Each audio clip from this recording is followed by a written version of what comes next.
20장의 슬라이드를 20초씩 소개하는 패차쿠차, 이제 시작합니다. 함께 일하는 동료, 후배가 스스로 생각하며 일하면 얼마나 좋을까요? 자녀들이 스스로 공부를 한다면 또 얼마나 좋을까요? 상대방이 주인의식을 가지고 생활하도록 도와주는 코칭, 소개해 보겠습니다. 여기 4명의 직원이 있습니다. 어리버리한 신입사원, 고만고만한 3년차 사원, 의욕 충만한 중견사원, 능수능란한 고참사원. 이들을 각각 어떻게 도와주어야 할까요? 코칭의 기초부터 알아보도록 하죠. 코칭이란 상대의 역량을 키우고 끌어올려서 성과를 내도록 도와주는 커뮤니케이션 스킬입니다. 결국 말하고 듣는 일상적인 대화의 형식으로 다시 환원되죠. 하나씩 배워볼까요? 코칭을 하려는 사람은 상대방이 답을 가지고 있다고 믿어야 합니다. 코치의 역할은 상대방이 그 답을 스스로 찾아내도록 도와주는 것이죠. 결코 상대방 대신 답을 찾는 것이 아닙니다. 상대방을 볼 때, 다이아몬드 원석이구나. 내가 잘 다듬어서 귀한 보석으로 만들어야지. 이런 마음 자세가 필요한 거죠. 코칭을 하려면 먼저 상대방을 관찰해야 합니다. 관찰이 정확해야만 제대로 질문과 조언을 할 수 있기 때문이죠. 그런데 우리는 의외로 관찰을 잘 하지 못합니다. 미루어 추측하고 결론 내는 추론에 익숙하기 때문이죠. 관찰을 잘하는 방법은 이렇습니다. 시력의 문제가 아니라 관심의 문제라는 사실을 기억하는 겁니다.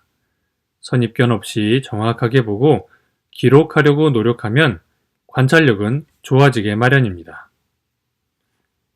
코치란 답을 주는 사람이 아니라 상대방이 답을 생각해내도록 질문하는 사람이죠. 질문은 상대방이 생각하게 만든다. 바로 이 힘을 가지고 있습니다. 질문의 성격과 방향이 답의 성격과 방향을 정한다는 사실을 기억하고 신중하게 질문할 필요가 있습니다. 질문법 하나를 소개하죠. 상대방이 다양한 생각을 하도록 유도하는 이 질문은 T자 질문이라고 부르는데요. T자의 가로 획은 생각을 넓히는 질문, 즉 그 밖에 또 라고 묻는 것이고요. T자의 세로 획은 생각을 깊게 하는 질문, 왜? 라고 묻는 것입니다. 이도저도 생각나지 않을 때는 마법의 질문을 써보세요. 자네 생각은 어때? 라고 묻는 겁니다. 상대방의 질문을 상대방에게 되돌리면 대부분 답이 돌아옵니다. 정말 신기하죠? 그래서 마법의 질문이라고 불립니다. 코칭을 잘하려면 상대방의 말을 귀 기울여 들어야 합니다. 말의 내용, 상대방의 생각과 감정, 말하는 사람의 처지까지 이해하려고 노력하는 게 중요하지요. 내가 상대방의 말을 경청하면 상대방도 내 말을 들을 수 있는 마음의 준비가 시작됩니다. 리액션이 액션을 끌어낸다는 사실을 기억할 필요가 있습니다. 경청을 하려면 시선, 표정, 자세, 동작, 온몸을 이용해야 합니다. 그래서 경청은 겉보기와 달리 매우 적극적인 활동이죠. 코칭은 일정한 형식을 갖춘 대화입니다. 널리 알려진 형식은 GROW, grow인데요.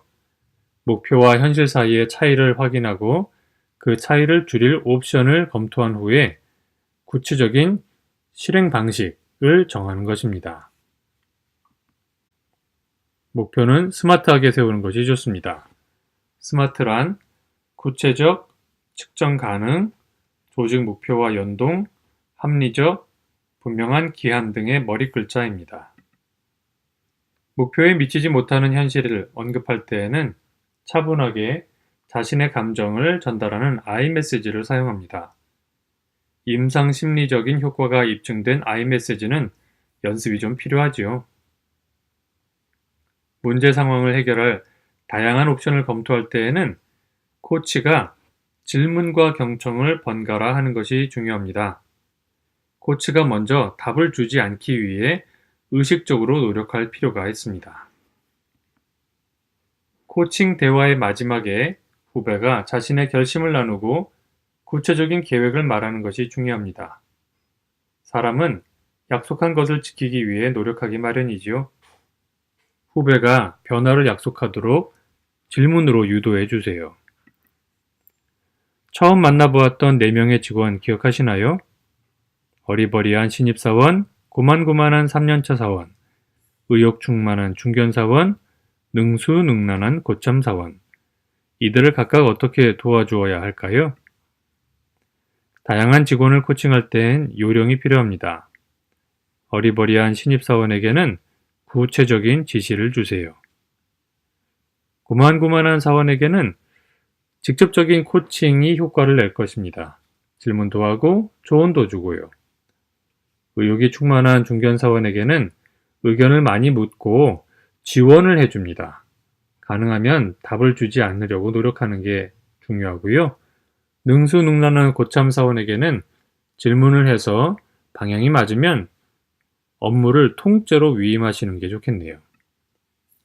결국 코칭을 통해 상대방이 다음의 태도를 갖는 것이 중요합니다.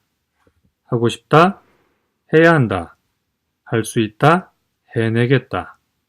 코칭을 통해 스스로 일하고 생각하는 직원을 키우시길 바랍니다.